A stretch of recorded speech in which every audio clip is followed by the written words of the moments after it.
Recognize the leader of the New Democratic Party. Thank you, Madam Speaker. Let's talk about the economy.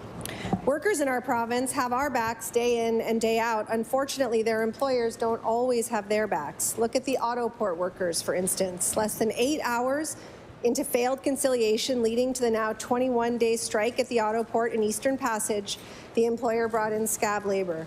And because our province does not prohibit the use of scabs, the Autoport workers, everyday Nova Scotians, being slammed by the cost of living and wages that don't keep up, are now negotiating for a fair deal in a weakened position. Is this what the Premier meant by a better paycheck guarantee? The Honourable Premier. Thank you, Madam Speaker, and I want to recognize what an incredibly difficult situation the labour dispute is. 3 weeks is an awful long time, and they are everyday Nova Scotians. In fact, I had a chance to share with some of them today. That's where my grandfather spent his career, actually at the Autoport. Lost my grandfather at work one day. Had suffered a heart attack in the lunchroom there. So I have it's a small province, it's a small world. I have certainly a lot of emotions around the Autoport, and I have great respect for the people that work at the Autoport and the incredible service that they provide. And I'm hopeful that this can be resolved at the table and people can get back to work. The leader of the New Democratic Party on her second supplementary. Thank you, Madam Speaker, and I'm glad to hear that because the Premier has an important role he could play here.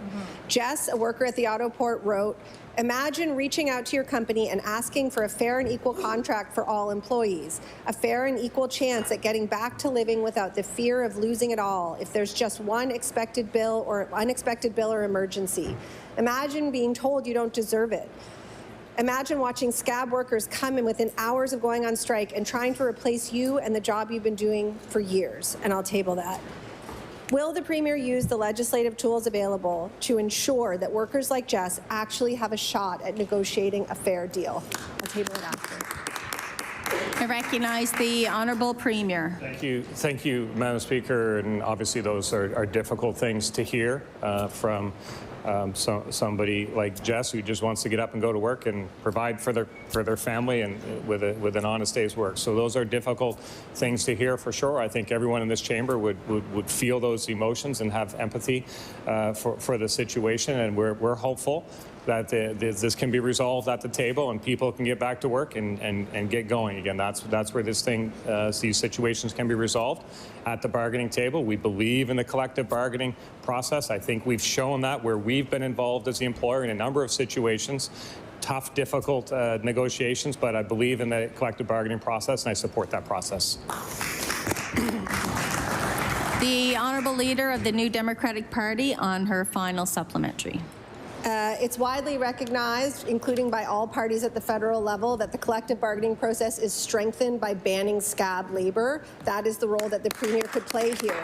2 weeks ago, Unifor, representing the 240 striking workers, wrote to the Premier, urging him to address the issue of scab labour, calling on the provincial government to recognize that workers in Nova Scotia deserve the ability to collectively bargain fair contracts that help support themselves and their families free from the threat posed by the employer's use of scabs that only drag out strikes and worsen an already difficult situation. Unifor requested a meeting with the Premier to discuss this, but such a meeting still has not taken place. As the Premier said yesterday in estimates, there are times when the Premier's presence matters. Will the Premier commit to meeting with the union representing the Autoport workers?